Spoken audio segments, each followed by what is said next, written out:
기도하고 축복합니다. 여주동행 바나바 라이프 여바라 시간입니다. 오늘도 여주동행으로 주님과 동행하는 귀한 하루 출발하기를 원합니다. 여주동행을 위한 생명의 삶 말씀은 신명기 6장 20절에서 25절 말씀이 되겠습니다. 오늘도 저희들 신명기서를 계속 묵상하고 있습니다.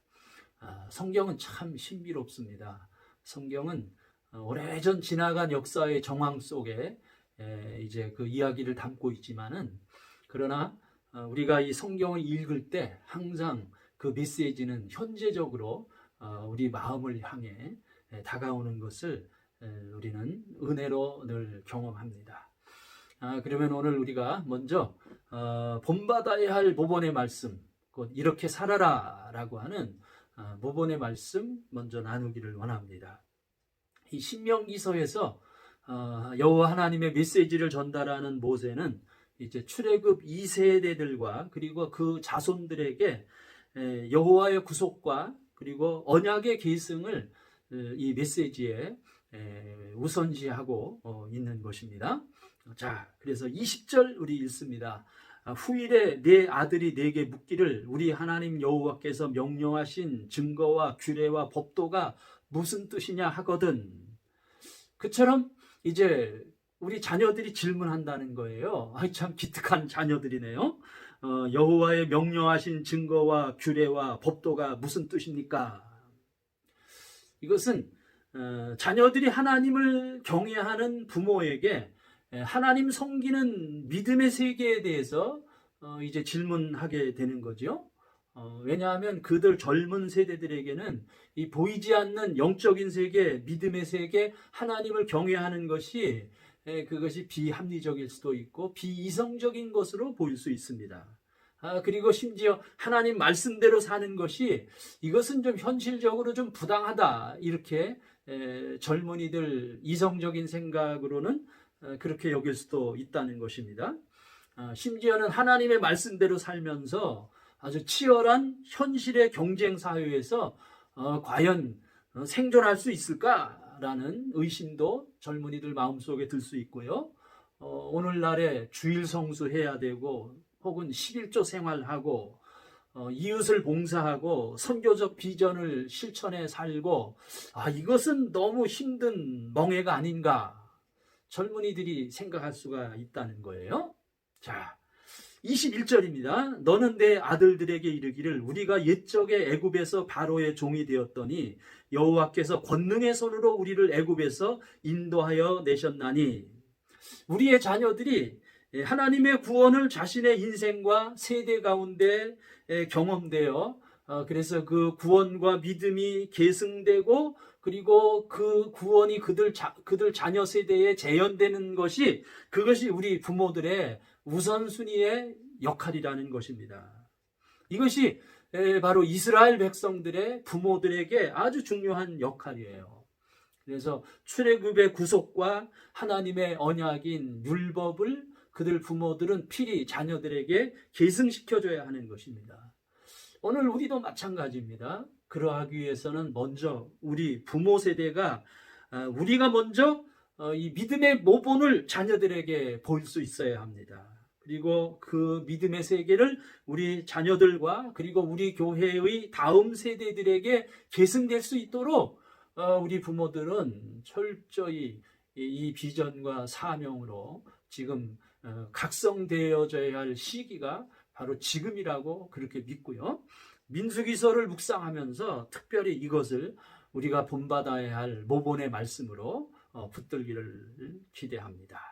자, 다음에는요, 순종해야 할 지시의 말씀 또 함께 나누겠습니다. 특별히 우리는 우리가 경험한 이 구원의 복음을 우리 자녀들에게 계승시켜야 하는 거예요.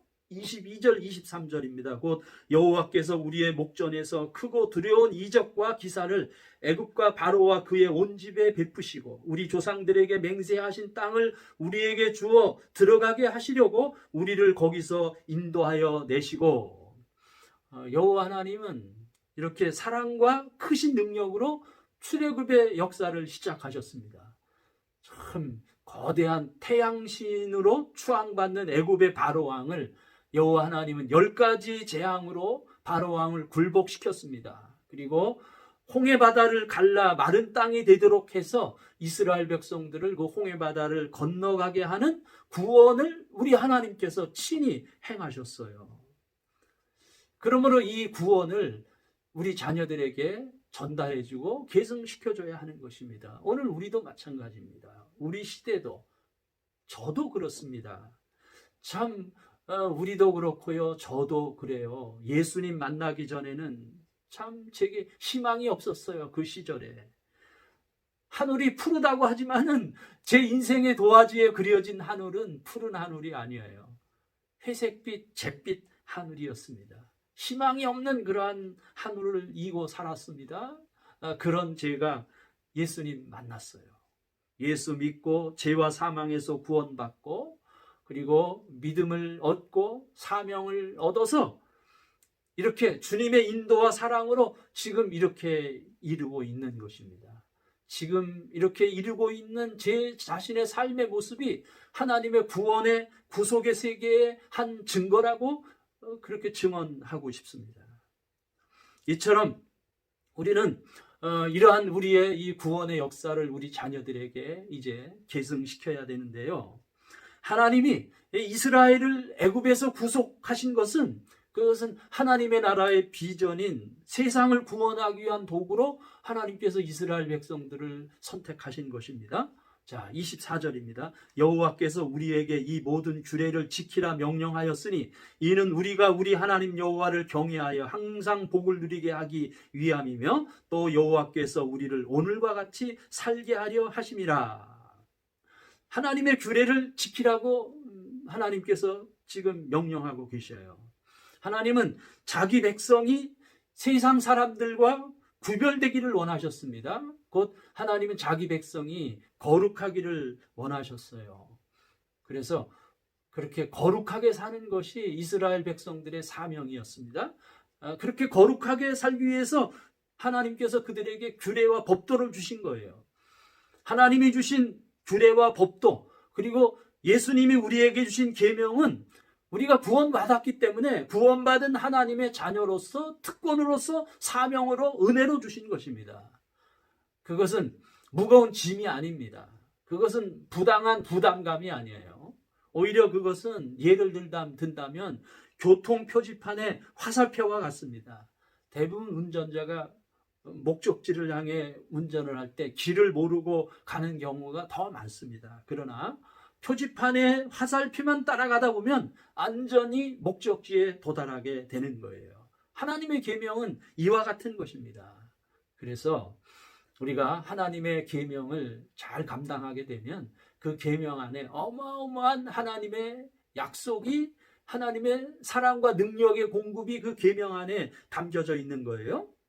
하나님의 증거와 규례와 법도가 절대로 힘겨운 것이 아니라는 것입니다. 부당한 것이 아니에요. 그것은 하나님의 약속 있는 선물입니다. 자, 24절 한 번 더 읽습니다.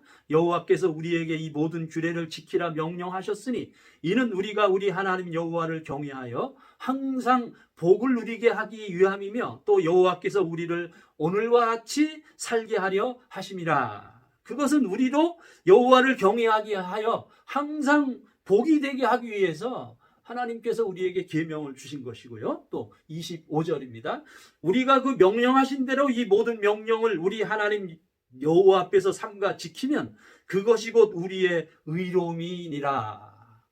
그렇습니다. 계명을 지키며 사는 것, 그것이 곧 우리의 의가 되는 것입니다. 하나님의 언약의 말씀을 따라 사는 것이 오늘날 우리의 의가 되기 때문입니다. 하나님이 계명을 주신 것은 그것은 우리로 이 세상으로부터 구별시키기 위해서, 거룩하게 하기 위해서 하나님이 우리에게 계명을 주신 것입니다. 그러한 거룩한 삶으로 인도하기 위한 우리의 의를 삼기 위해서 주님이 그렇게 우리에게 계명을 주신 것입니다. 말씀을 주신 것입니다. 자, 오늘 하루도 그렇게 주님의 말씀과 함께 동행하는 하루로 삼읍시다. 여주 동행 하루가 되기를 축복합니다. 주님과 동행하여 주님 말씀 안에 거합시다. 여바라. 여주동행 바나바 라이프. 오늘도 계속됩니다. 사랑하고 축복합니다.